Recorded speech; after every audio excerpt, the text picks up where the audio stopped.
Hello everybody, me and Ollie are back with another video.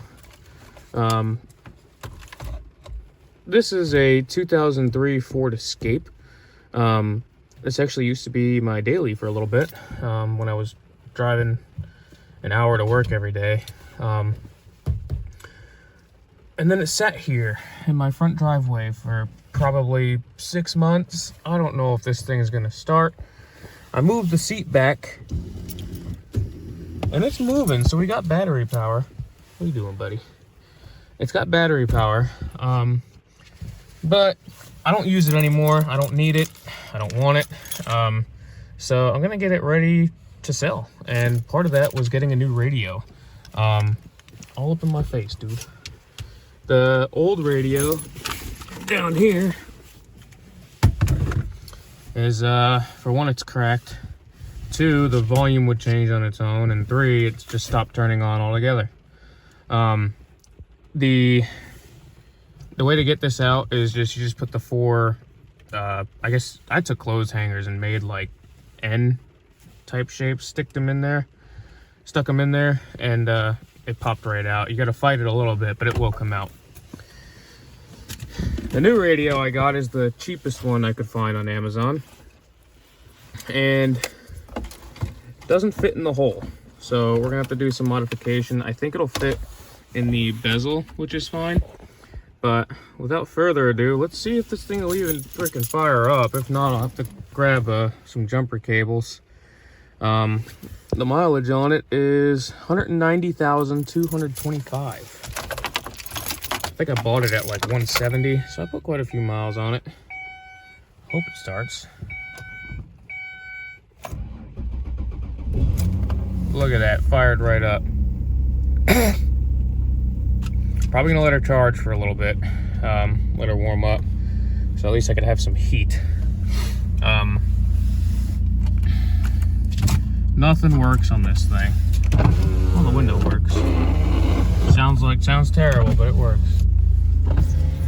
I bought this thing for $500. The whole engine was taken apart on it. I just put it back together and drove it around for the longest time. I actually sold this vehicle once, and you know, I kind of missed it because it was good on gas, and then I just ended up buying it back.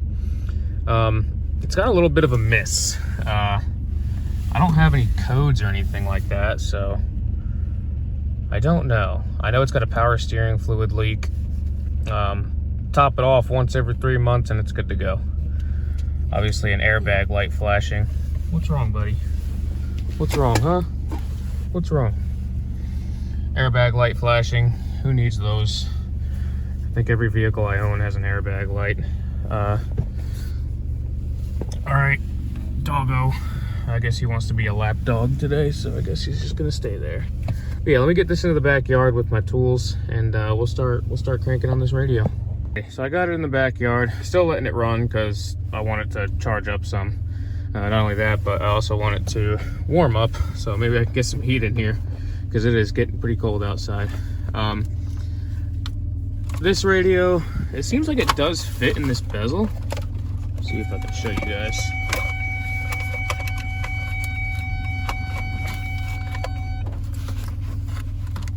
So yeah, it does fit in the bezel. We got some gaps, but maybe I can find something to fill that in. I don't know. The gaps don't bother me either way. Buddy, you're all up in my business. So I'm not gonna add the backup camera or anything. This thing's too, how you put it? This thing's too ratchet to add a backup camera. But we'll install this radio. I don't have a wiring kit, so I'm probably just going to, well, first I gotta find a wiring diagram, cut this wire, and just splice this one in. I feel like, oh God, buddy. I feel like that'll be the easiest choice. What do you think, Ollie? Ollie, what do you think, buddy? Huh? What do you think? So that's what we're gonna do. The antenna's already hooked up, that fit right in there, so, okay. Yeah, this thing became storage. I got my welder and Milwaukee chargers and an engine balancer and all kinds of stuff back here.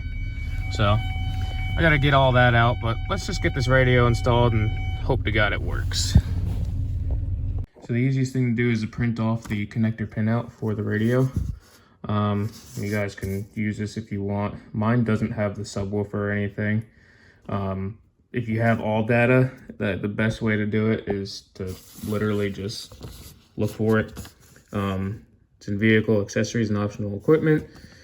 Radio, stereo, and compact disc, and then diagrams. And then I think it's like connector pinouts or something like that.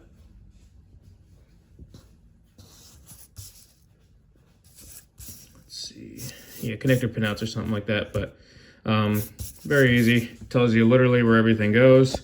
And then the other one, the new radio will have a diagram showing where all the wires go. So we show you how to splice wires and everything. I'm going to do it the really cheap and not so great way, but it works. And let's get to it. Alrighty, so I'm back. I found the wiring diagram for the radio itself. Just gonna stick that right there to where I could see it. And I'll probably leave it in the glove box so we always have it. There we go. Now, easiest way to do it is to take your factory one. Sorry, I dropped it and then my dog started stepping on it.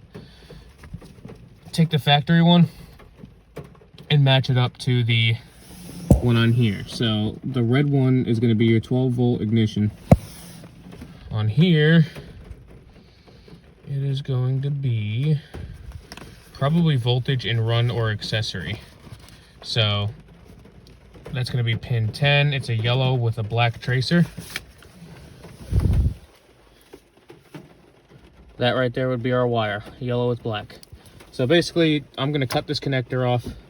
I'm going to try and give me as much slack as possible, and then I'm going to start splicing. Let me grab the tools, and then we'll start to do that. But it's basically just a matching game between the two. Very simple. Red goes to the the yellow with a black tracer. And another way you can do it is to check the pins. I can't remember how many pins this connector was, but it looks like it's going to be 16. So, and it literally tells you on this paper which pin is which. So it goes 1 here all the way through 8, and then starts 9 over here all the way through 16. This looks like it's I don't know if that's the wire insertion side or the mating side, but either way, you could definitely find that out by just checking it. So light blue with a red tracer. That's going to be that guy. So on this diagram, I guess my connector was upside down, so that would be the mating side. So pin number 1 is the light blue with a red tracer according to this diagram. It is that way on this one as well, light blue with a red tracer. So I'm gonna go ahead and cut off that connector, and then I'll start splicing. Alrighty guys, so I just went ahead and peeled this harness loom back some, and then I went ahead and clipped that yellow with a black tracer, and I'm gonna go ahead and splice it into the red on this connector, which is 12-volt ignition switch. There is one on here that's also 12-volt constant power. I think it says that in the all data thing. That's going to be your B plus 12 volt, so that's going to be constant power to the radio. That's for like all the memory and stuff like that.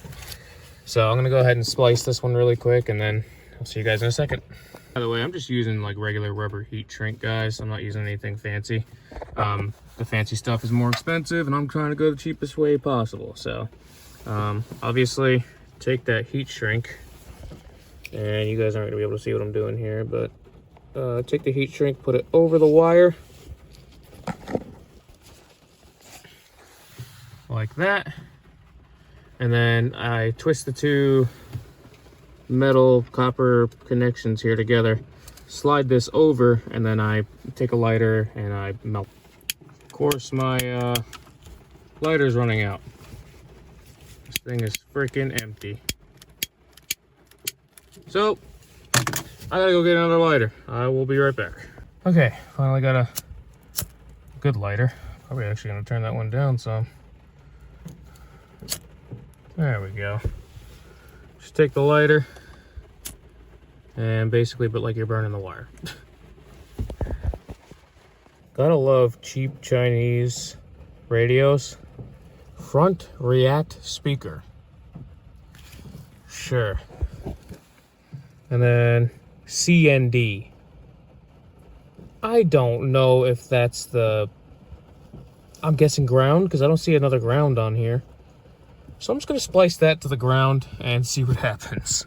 But this one's spliced, so I'm going to just work down the list. I want to do power first, just to get out of the way. I'll do ground, then B+, then automatic antenna. I don't know what that is.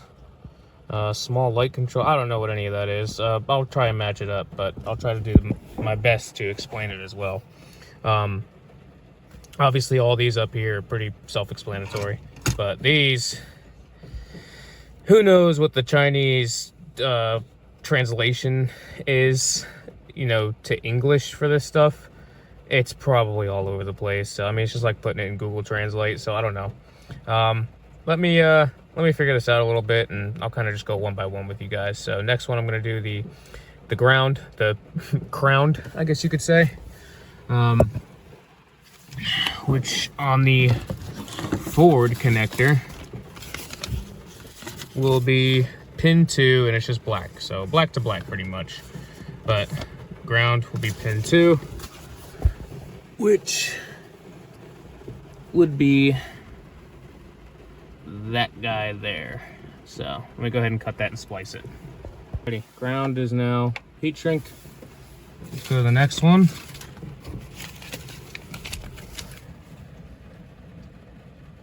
Be positive. Happy cable. Okay. And what is that on here? That's going to be the voltage supplied at all times, I'm assuming. Overload protected, sure. Orange with a light green tracer, or pin 9, which is going to be pretty much the bottom right one if you're looking at the mating side. We'll make sure that the color matches and that it's in the right spot, and then we'll just cut it off that connector and splice it. Orange with a lime green, light green tracer, which will be... Yep, orange with a lime green. So I'll go ahead and cut it and we'll splice it. Alrighty, it's cut, and then it's gonna go to the yellow on the aftermarket connector, which would be this guy here. So let me heat shrink it. Alrighty, got that in here. And guys, don't try to take too much advice from me. Obviously the right way to do this is to get the actual wiring kit, and then it'll plug into the factory connector. My way, you'll never be able to use that factory connector again, and you're basically screwed if you want to put a factory radio back in it. Or if this radio goes out, you're pretty much, well, I wouldn't say you're screwed, but it'll be a mess for the next person. And thankfully, I won't have to deal with that, but I mean, this is the cheapest way to go about it, so that's what I'm doing. Anyway, I got that one spliced, but definitely if you're doing this on your own vehicle and you want your vehicle to last a long time, buy the wiring kit, and it'll make your life a whole lot easier, because now you won't be splicing into the factory harness. You'll be splicing into some random wiring kit harness, and you could still just unplug it and do it again with another radio. Me, I don't care, so I'm just gonna do this. Automatic antenna. I'm guessing that's gonna be the remote wire. I went ahead and got that B positive splice. Oh, this should turn on now. Yeah, let's check it, because I got power, ground, and key on, so this radio should turn on. Let me plug it in. We got power. Interesting. I don't know if this thing has Apple CarPlay and all that. It'd be nice if it did. It was pretty cheap, so...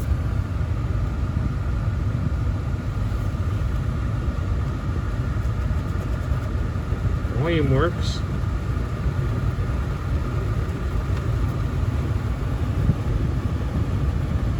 Aux cable. Is that a USB? Sick, it is. So we should have Apple CarPlay. Hopefully. It said it did. Probably doesn't, but sick. It turns on. Test complete. So, yep, I'm gonna go ahead and continue splicing these, and I guess I'll keep on going down with the list. But yeah, automatic antenna. Let's look at the factory one. Apparently it's the blue one. Usually blue is remote.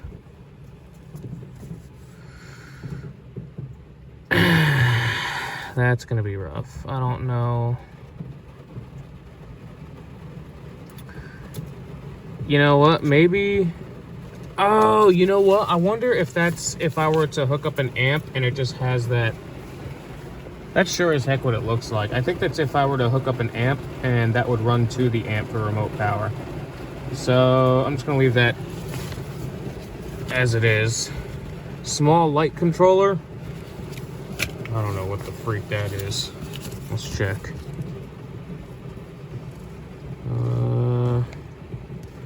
Instrument illumination. Maybe. Maybe. I don't know.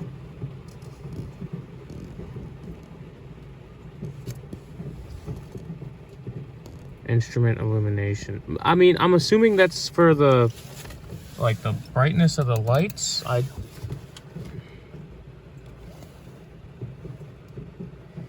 gonna leave that one blank for now, and then we'll just move on.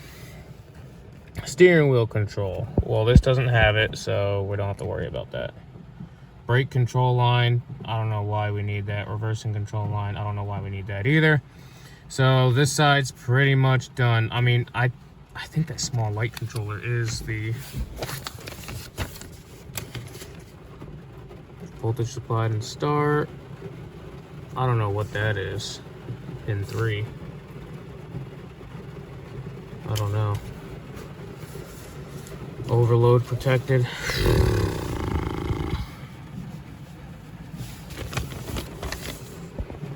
Either way, we'll get it figured out. But all I have is these 3 hooked up right now. Oh, I'm sorry. Wait a minute, there's 2 grounds. Well, it looks like I used the right one. They're both on the same circuit, so I don't know why it matters.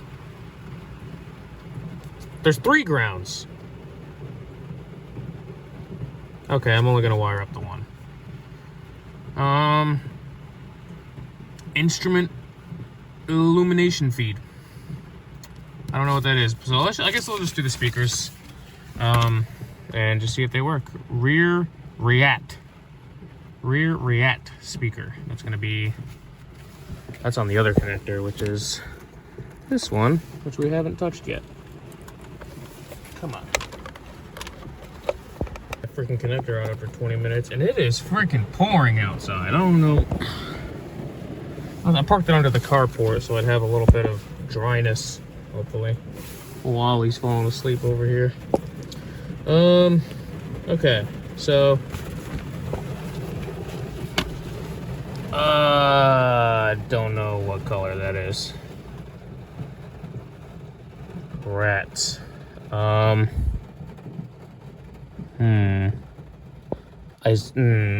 don't know. It doesn't do its justice. Huh. Is it the solid purple one? This thing's gonna be all messed up. Hang on. So I think I figured it out. There's basically a bunch of different colors and then a bunch of the same colors with the black tracer. The ones with the black tracer is gonna be the negative. So rear right speaker negative is going to be, well, no, that doesn't make any sense either. Because all the other ones, the black tracer is negative. You know what, I'm just gonna go backwards. So rear left speaker, negative and positive. Obviously that's the green with the black tracer, that's the solid green, so I'm just gonna do that. Forward speaker left rear positive is tan and yellow. Tan and yellow. So let me find that, and then I'll splice it into the solid green. So left rear, rear left. Okay, I could do that. The positive hooked up. Now the negative for the rear left speaker is going to be green with a black tracer, obviously. Left rear negative on here. Gray with a light blue tracer, and that's pin 13, so it's right next to it. Pin 13, you say? Yep, I see it right there. It's hard to see, but I see it. I only got the one speaker hooked up, but it's working. I would go to the management. I only got the one speaker hooked up, but it's working. So I'm gonna go ahead and finish up the speakers, and then I mean, I'm sure you guys get the gist of it now. If I run into anything, I'll let you guys know. After that, we will since the radio doesn't fit in here, I'm gonna have to modify this lightly and get it in there. But I'll bring you guys back for that. Anyway, let me get to going on this, and then I'll get you guys back in a second. All right, y'all. All the speakers are wired up. I actually went ahead and just switched it, so I doubt you guys will get the same radio as me, but all the other speakers were, the black tracers were the ground for the speaker, and then for some reason the rear right was swapped. I just still went with the negative being the black tracer, and it's working fine. I just connected my phone. The sound quality is 100 times better, I guess because there's like a new amplifier. Not really sure how that works. The thing is getting hot. Oh well. I don't know if it's because it's like a new amplifier or something, but the sound quality is freaking awesome. So I think we're good. I'm gonna come back out here whenever it's not so disgusting out, and I'm probably gonna do some trimming there to get this radio to fit, and then probably mock something up. It looks like there's spots on the side where I can drill into to make fit these, to make sure I can secure it. But yeah, I'll be back out here in, I don't know, probably a few hours, hopefully, if it clears up. If not, then probably another day. But I'll see you guys for you guys it'll be a second, but for me it'll probably be a few hours. Alrighty, so rain hasn't calmed down at all, but I'm just gonna go ahead and continue anyway. Got my air compressor hooked up to my little saw tool, and basically just gonna cut a zip from the top here. Not a lot, just enough to get this radio to go in there. First thing I gotta do is mock this thing up and just see where it sits without the radio there, and see if I should cut down or up. I'm assuming it's gonna be up. However, I don't know, so I just gotta put it in there and see what happens. All right, so I'm not forcing it in there or anything, but just by looking at it, it looks like definitely the top. I'm gonna start with, stop looking at me. Stop it. Probably definitely gonna start with the top there, and then just kind of work my way from there. I'll just take a little sliver off, fit it up, see what happens, and just kind of work from there, back and forth, back and forth. Alrighty, don't take any advice from me whenever it comes to cutting. Oh, by the way, these things are freaking awesome. Going down to Harbor Freight, and I mean, it cuts. This blade's meant for metal, but I mean, it'll melt right through plastic, but freaking awesome. Air powered. I think it was like 30 bucks, and you know me, I'm all about a bargain. So that was my version of a good day there. Anyway, made my first cut at the top here. Let me just see. Just a hair off, which is okay. That's fine. We'll get it in there eventually. So we're just a hair off. Just gotta go ahead and I'll probably shave some at the bottom. I want to make sure it still centers within the bezel here. So I'll take a little bit off the bottom, and then, I mean, I guess we could always, you know, unscrew and kind of make new holes and go further up and down if we have to, but I'm gonna go ahead and shave off just a tiny bit off the bottom, and then we'll see if it fits after that. Actually, not looking too bad. Got like the nice friction fit thing going on, so no screws needed. It's actually really in there. No screws needed. I'm kind of beating the crap out of this radio, shoving it in and out of there, but that's okay. Now I'm just running into the thing where I just have just a tiny bit on the side, and I mean the tiniest bit on the side to trim off. So I'm just gonna cut off just a tiny little sliver, not a lot, just a little sliver, and it should be good to go. But I mean, obviously it's probably gonna be way off whenever I put this thing on, but let me go ahead and trim that off, and then we'll see. Okay, so I've run into one issue. The dang, wait, where did my volume knob go? Uh-oh, I need to find that. I'll find that in a second, but the bezel doesn't want to go around the actual radio, like the trim of the radio. I don't want to trim the bezel, and I don't want to trim the radio because I want it at least to look nice, you know? So let me figure out a way around this, and I'll be right back. Okay, so false alarm, folks.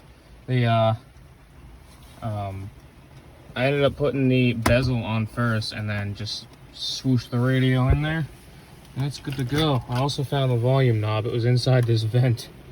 So let me just go ahead and install that. Well, maybe. There we go.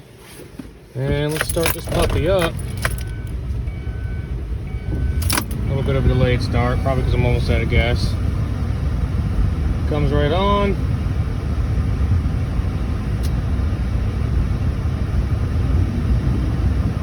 Such a good running engine too. Okay. Don't really know how to use this radio. Oh, home. FM. Really? Yep, and it really works. I've actually made around $200 this year already. Look at that. Pull over so you can download Upside before we miss the concert. New radio installed, and I actually already tested. It's got Bluetooth. I wonder if it has Apple CarPlay. I don't know. The only way I could check is if I hook up a charger, which I don't have. Oh, wait. Nope, I don't have one in here. I guess I could definitely try. I don't know. Maybe I'll pull it out. Yeah, I'll check it. I won't be able to show that on video because it'll be hooked up, but that is the basics of installing a radio in a 2003 Ford Escape. All I use for heat shrink is this. Again, I'm not too picky about what I use for radio splicing. Up to your personal preferences. Like I said, I'm probably going to get rid of this thing soon, so I could care less how nice it is. I'm going to sell it for cheap and get rid of it, just to get it out of my yard. So, I was hoping this little $40 radio would increase the value of it, and actually I got it for free. Found the new knob. I actually got the radio for free because I had rewards points. So, yeah. But yeah, that's the basics of installing a radio. Y'all have a great one, and hope this helped you out.